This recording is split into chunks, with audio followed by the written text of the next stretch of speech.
All right, so in this last section, we are going to be talking about normal approximations to binomial distributions. So in the last section, we talked about normal approximations, and in the last chapter, we talked about binomial distributions. So we're going to just kind of put these together, okay?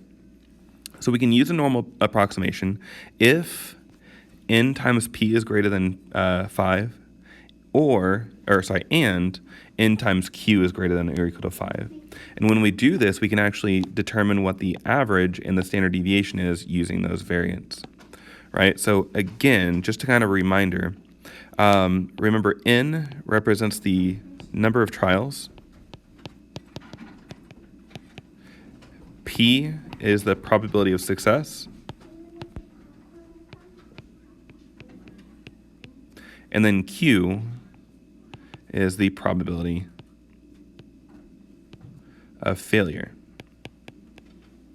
Okay, so those are three things that we absolutely have to have in the binomial distributions. Okay, so example number 1, it says a binomial experiment is listed. Determine whether you can use a normal approximation. Determine whether you can use a normal distribution to approximate the distribution of x, the number of people who replied yes.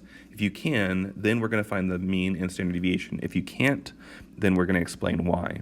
All right, so it says in a survey of U.S. adults, 29% say they have seen a person using a mobile device walk in front of a moving vehicle without looking. You randomly select 100 U.S. adults and ask them whether they have seen a person using a mobile device walk in front of a moving vehicle without looking. All right, so first thing we need to check is whether we can actually normally approximate this, okay? So remember that we can pull these out. So this is P. P is the probability of success. So that is the probability that was given. Q is the probability of failure, so the probability that they have not seen someone walk in front of a moving vehicle on their phone. And then N is the number of trials we're picking 100 U.S. adults and asking them. All right, so from here, we're going to check whether these things are greater than 5. Okay, so N times P is equal to, N is 100. Hold on. N is 100 times P, which is 0.29. So we get 29, which is greater than or equal to greater than or equal to 5.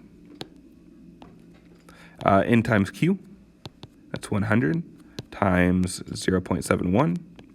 That gives us 71, which is, again, greater than or equal to 5. Okay. So now that we know that we can use a normal distribution, we can go ahead and find the mean and the standard deviation. So the mean is simply going to be N times P, right? And we actually calculated that right here.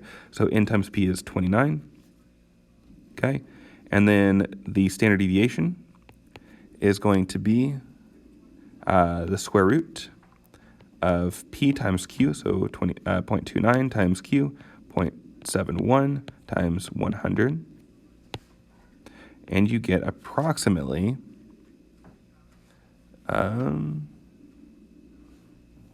okay, so I skipped this, so hold on. So 29 times 0.71, take the square root, and you get approximately 4.54 for our standard deviation. Okay, that's all you got to do whenever you're finding the mean and standard deviation. You're just simply multiplying N times P and then taking the square root of N times P times Q and seeing where we go from there. All right, so when we're talking binomial distributions, what we typically see, what we had been talking about, is an exact binomial probability. So we had been saying, what is the probability of getting exactly 5 yeses or exactly this many yeses? Okay. Now we're going to start talking about a continuous probability. Okay, so as of the last time we talked about binomial, we were talking about discrete versus continuous. Okay, so a discrete probability is countable. Okay, so it's this one's exact binomial probability. So this is discrete. okay, binomial. And this is considered to be countable. So how many cows do you have in the yard? How many kids do we have in the classroom? How many coins do we have in our pocket? Okay, it's countable. Okay, so we use exact values for x. Now, what we're going to be moving onto in this chapter is a normal approximation of those exact values. Okay, so this is where we get into a continuous binomial probability. Okay. So continuous means that we're not going to have those exact values. So in order to do that, we have to make what's known as a continuity correction. Okay, a continuity correction is if your x value, so let's say that this is your x value, okay, so x value is right here. If this is your x value, in order to make a continuity correction, we're going to subtract half a unit from one side, and we're going to add half a unit to the other side. Okay, and we're going to create an inequality, and we're going to do several examples with this. So if it doesn't make sense to you right now, we will work through this together. Okay, so you must make a continuity correction. Okay, C is called the midpoint. Okay, so C is called the midpoint. Okay, the point, negative 0.05 and plus 0.05 is your adjustment. And you're not going to change what your adjustment is. It will always be minus or plus 0.5. Okay, so let's go ahead and take a look at an example. It says use the continuity correction to convert each binomial probability to a normal distribution probability. Okay, so we're taking a discrete probability and converting it into a continuous probability. Okay, so the way we're going to do that is, first of all, let's go ahead and talk about the discrete. So we're looking at number one. It says the probability of getting between 57 and 83 successes inclusively. Now, the problem with this is, remember, whenever I showed you how to do these, you had to build a list, putting every single point from 57 into up to 83 into your calculator. We had to calculate the average. We had to do all of this work. Now, the continuity correction is actually going to fix that. Okay, so a discrete probability is going to be looking at the exact value. So we're going to find the probability of 53, then add it to the probability of getting exactly 54, then the probability of exactly 55. And we're going to go all the way up. We're going to have to do all the probabilities up to the probability of 83. Okay, which is a lot of data that we're having to enter into your calculator. Okay, so instead, we're going to make a continuity. We're going to turn this into a normal distribution probability. Okay, so the way we're going to do that is we're going to, this was the low end was 57. So it's 57, 58, 59, and so on. Okay, so if we're making continuity correction, we're going to subtract 0.5 from the left end. We're going to add it to the right end. Okay, so we're going to subtract from this. So this would be 56.5 less than x less than 83, and we're going to add it to the other end, so 83.5.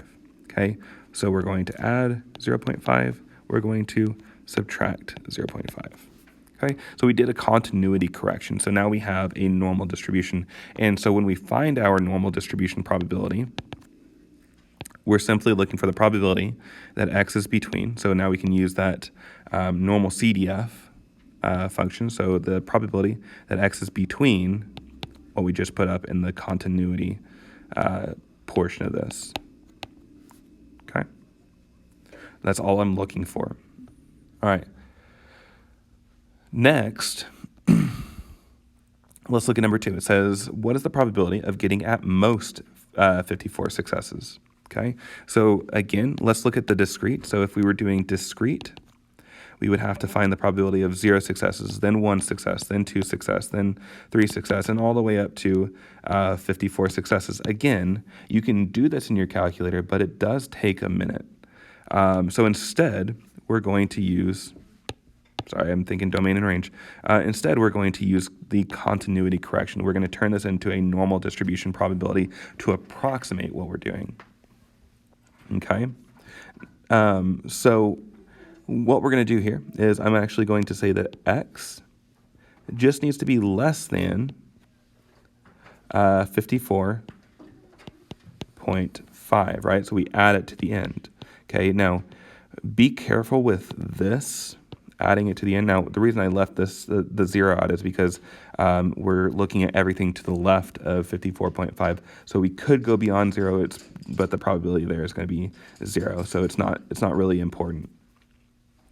Okay, so be careful with what you're adding to this. We're going to go over some rules here in just a second because it is important to know whether these are inclusive or not. So those keywords, inclusive, are important, or at most are important. Those tell you whether you're going to add 0.5 to the ends or subtract 0.5 to the ends. Okay, so let's actually go over these really quickly together. So if your binomial statement says exactly whatever your number is, then you're going to say it's the probability of c minus 0.5 is less than x less than c plus 0.5.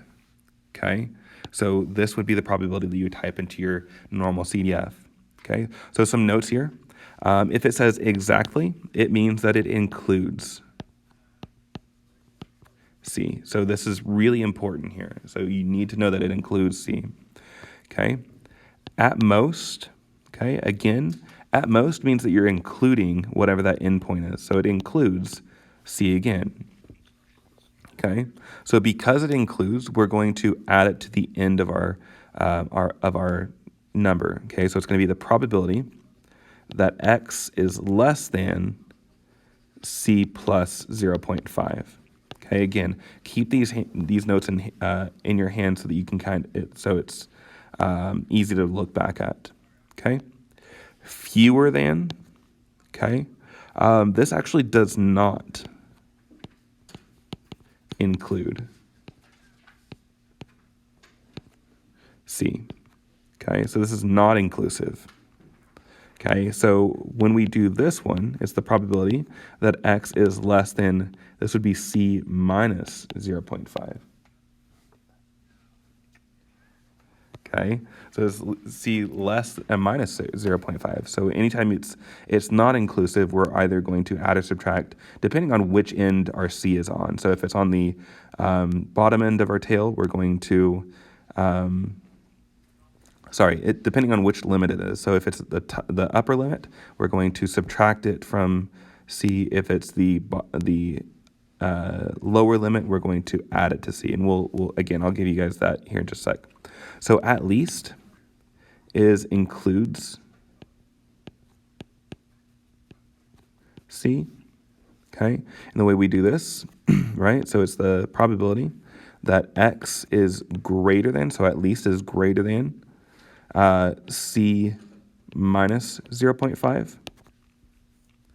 And then more than does not include c. And this is going to be, this is the lower end, so we're going to actually add it to c. So it's going to be c plus 0.5. Okay, so this should give us kind of a starting point on how we're going to go about solving a lot of these. All right, so let's do an example. It says, in a survey of U.S. adults in the, adults in the U.S., 29% have say that they have seen a person using a mobile device walk in front of a moving vehicle. So this is similar to the one we just did. You select 100 random adults and ask them whether they have seen a person using a mobile device walk in front of a moving vehicle without looking. We want to find the probability that 30 respond yes. All right. So to find this probability, first of all, we need to figure out, more than 30, right? So more than 30 means greater than or equal to 30. So we're going to look at probability that x is greater than 30. Okay. This is inclusive. Okay. So this is inclusive. So we need to go ahead and more than, it is not inclusive. Okay. So we need to add 0.5 to our bottom number. So it's going to be probability that x is greater than 30 plus 0.5 over 30.5. Okay. So now we have our normal distribution. We've adjusted for it. So we need to go ahead and remember, whenever we're filling these out, we need to have the sample size, the probability of success, and the probability of failure. Okay, and we have to be able to find our standard deviation and our mean. We have already done these already. All right, so we did these in the first example that we did. All right, up here. Okay, so we have that the average is 29. And the standard deviation is 4.54. Okay, so we can plug this information into our normal CDF, and we get out 0.371. Okay, so let's go ahead and interpret these results. Okay, so all we need to say is that the probability that more than 30 say yes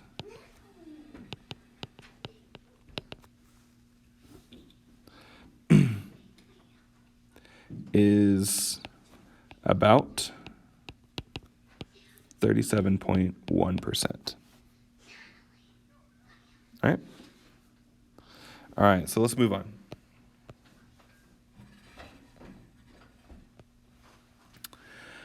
So in number 4, it says a survey on aggressive driving found that 47% said that they have yelled at another driver. You randomly select 200 drivers in the U.S. and ask them whether they've yelled at another driver. What is the probability that at most 80 drivers say yes? Okay, so again, here's our keyword here, at most. Okay, so we're going to go up to our key. It says that this is inclusive, and we're going to add it to C. So the probability here that we're looking for is the probability that x is less than 80.5, right? So we're going to add it to whatever our limit is. All right, so before we can move on, we need to figure out what the mean is. Okay, and I do assume that we're checking to know whether we actually can use a normal distribution. So remember, you do need to still check to make sure that n times p is greater than 5 and n times q is greater than 5. But in this case, it is. Okay, so mean and standard deviation. So the mean here is 20, so it's 94. And the standard deviation is 7.06. Okay, plugging all of this into your calculator, you get a probability of 0.028. Okay, so if we were to interpret this, we can say that the probability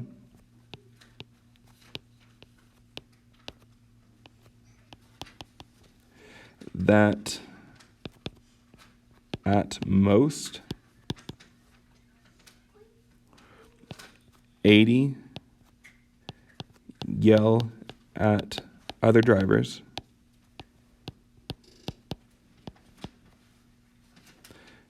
is, oh my goodness, this tablet, is about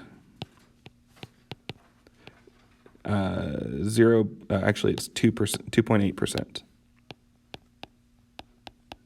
Okay. You could go further into this and say this means that the probability of the probability that more than 80 yell at other drivers is 99%.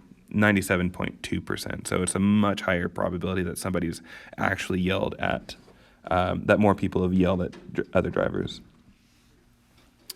All right, number 5, and I believe this is the last example. Yeah, so this is the last example. A study found that 32% of all men ages 50 and older have arthritis. You randomly select 75 men in the U.S. who are at least 50 years old and ask them whether they have arthritis.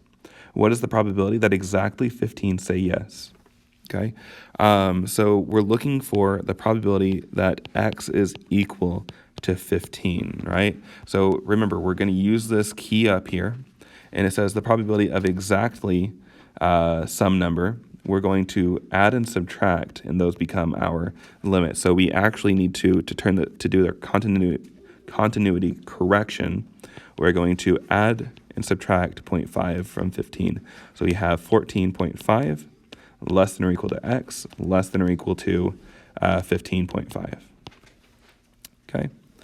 Now we need to go ahead and calculate for our mean and our standard deviation. So our mean is going to be n times p. So n times p would be 75 times 0.32. So that would be 24. And then the standard deviation I got was 4.04.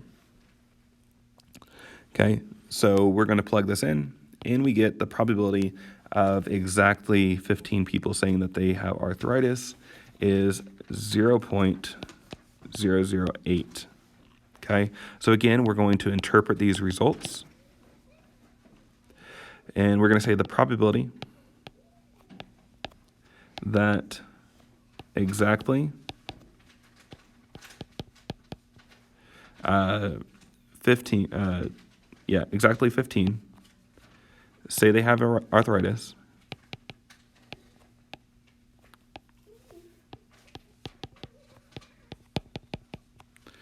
is about